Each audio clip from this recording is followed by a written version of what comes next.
ನಮಸ್ಕಾರ ಸ್ನೇಹಿತರೆ, smart mind Kannada ಚಾನಲ್ಗೆ ಸ್ವಾಗತ. ನಾವು ಯಾರಿಗಾದ್ರೂ ಒಂದು ಪ್ರಶ್ನೆ ಕೇಳಿದಾಗ ಅವ್ರು ನಿಜ ಹೇಳ್ತಿದ್ದಾರಾ ಅಥವಾ ಸುಳ್ಳು ಹೇಳ್ತಿದ್ದಾರಾ ಅಂತ ನಮಗೆ ಡೌಟ್ ಬರುತ್ತೆ ಅಲ್ವಾ.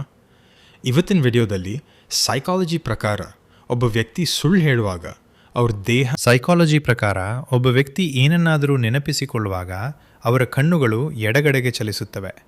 ಆದರೆ ಅವರು ಏನನ್ನಾದರೂ ಕಲ್ಪನೆ ಮಾಡಿಕೊಂಡು ಸುಳ್ಳು ಹೇಳಲು ಪ್ರಯತ್ನಿಸುತ್ತಿದ್ದರೆ ಅವರ ಕಣ್ಣುಗಳು ಹೆಚ್ಚಾಗಿ ಬಲಗಡೆಗೆ ಚಲಿಸುತ್ತವೆ. ನೀವು ಪ್ರಶ್ನೆ ಕೇಳಿದಾಗ ಅವರು ತಕ್ಷಣ ಬಲಗಡೆಗೆ ನೋಡಿದರೆ ಅವರು ಏನೋ ಕತೆಟ್ಟುತ್ತಿದ್ದಾರೆ ಅಂತ ಅರ್ಥ. ಯಾರಾದರೂ ಸುಳ್ಳು ಹೇಳುವಾಗ ಅವ್ರು ತುಂಬ ಜಾಸ್ತಿ ವಿವರಣೆ ನೀಡಲು ಶುರು ಮಾಡ್ತಾರೆ. ನೀವು ಕೇಳಿದ ವಿಷಯಗಳನ್ನು ಅವ್ರು ಹೇಳ್ತಾ ಹೋಗ್ತಾರೆ. ಯಾಕಂದರೆ ಸುಳ್ಳನ್ನು ನಿಜ ಅಂತ ನಂಬಿಸಲು ಅವ್ರು ಹೆಚ್ಚು ಮಾತುಗಳನ್ನು ಬಳಸ್ತಾರೆ.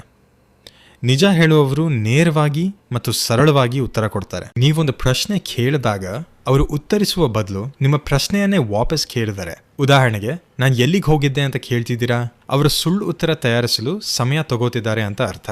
ಇದು ಸುಳ್ಳುಗಾರರ ಸಾಮಾನ್ಯ ಲಕ್ಷಣ. ತುಂಬ ಜನ ಅಂದುಕೊಂಡಿದ್ದಾರೆ ಸುಳ್ಳು ಹೇಳೋರು ಕಣ್ಣು ನೋಡಿ ಮಾತಾಡಲ್ಲ ಅಂತ. ಆದರೆ ಈಗಿನ ಕಾಲದ ಸುಳ್ಳುಗಾರರು ತುಂಬ ಸ್ಮಾರ್ಟ್. ಅವರು ತಾವು ಸುಳ್ಳು ಹೇಳ್ತಿಲ್ಲ ಅಂತ ಸಾಬೀತು ಮಾಡಲು ಅತಿಯಾಗಿ ಕಣ್ಣು ಮಿಟುಕಿಸದೆ ನಿಮ್ಮನ್ನೇ ದಿಟ್ಟಿಸಿ ನೋಡ್ತಾರೆ.